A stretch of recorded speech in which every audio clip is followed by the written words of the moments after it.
You had 3 meals today. Your ancestors would have thought that was insane, not because they didn't have enough food, because they didn't eat like that at all. No breakfast, no lunch, no dinner, no schedule. And somehow, they were healthier than most people alive right now. So what did they actually eat? And why does it sound nothing like your plate? The first thing to understand is that the modern idea of 3 balanced meals a day is not ancient. It's barely 200 years old, tied to factory shifts and school schedules. Before that, humans ate when food was available, which meant eating patterns varied wildly depending on season, location, and luck. Anthropologist Lauren Cordain, who has extensively studied hunter-gatherer diets across dozens of surviving traditional societies, found something that overturns a common assumption. Most people picture ancient humans as primarily meat eaters, chasing down animals every day. The evidence tells a different story.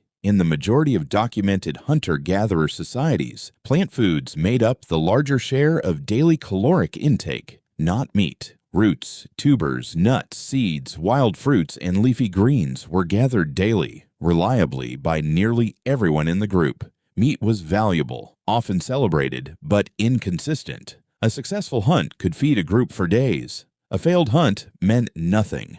This meant the actual daily diet looked less like a modern steak dinner and more like an enormous, ever-changing salad bar, except every single item on it was wild, unprocessed, and often required real effort to prepare safely. Consider tubers specifically. Many wild tubers contain toxic compounds in their raw state. Ancient humans didn't just dig them up and eat them. They learned, through generations of trial and consequence, exactly how long to roast or boil specific roots to neutralize toxins while preserving nutrients. This wasn't guesswork. This was inherited botanical knowledge passed down with the same seriousness modern medicine treats dosage instructions. Nuts and seeds required their own preparation. Many had to be cracked, soaked, or processed to remove bitter compounds or improve digestibility. None of this was simple. None of this was instant. Every meal required knowledge that took years to fully learn. And the diversity was staggering.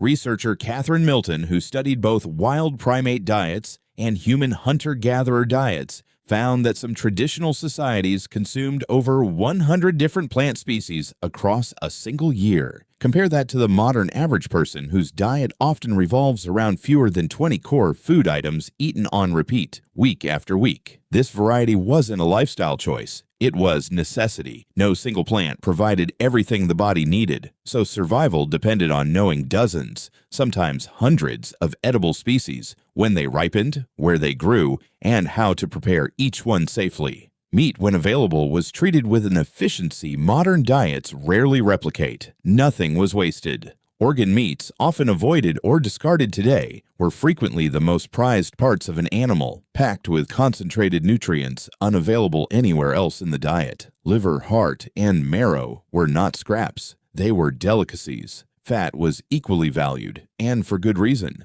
In environments where carbohydrate-dense foods weren't always available, fat provided dense, reliable energy. Lean meat alone, as we've covered before, could actually be dangerous in excess. Ancient hunters understood this balance instinctively, prioritizing fat content when selecting which animal or which part of an animal to pursue. Fish and shellfish in coastal or riverside populations added another critical dimension entirely. Researcher Lauren Cordain's broader analysis found that these aquatic food sources provided fatty acids essential for brain development, acids far less abundant in typical terrestrial diets. Some researchers argue access to these specific nutrients may have played a meaningful role in supporting the energy demands of an increasingly complex human brain. What's almost entirely absent from this ancient diet is just as important as what's present. No refined sugar, no processed grains, no engineered combinations of fat, salt, and sugar designed specifically to override the body's natural fullness signals.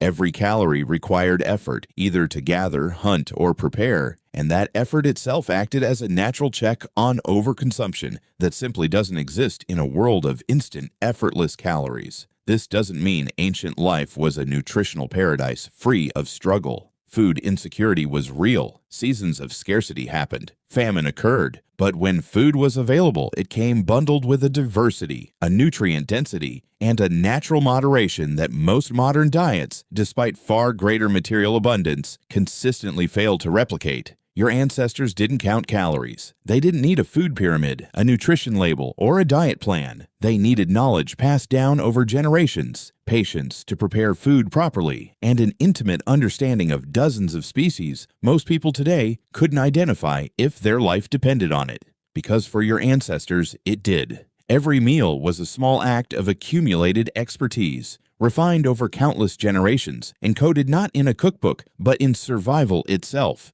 You inherited a body built for that diet. It's still waiting for you to remember.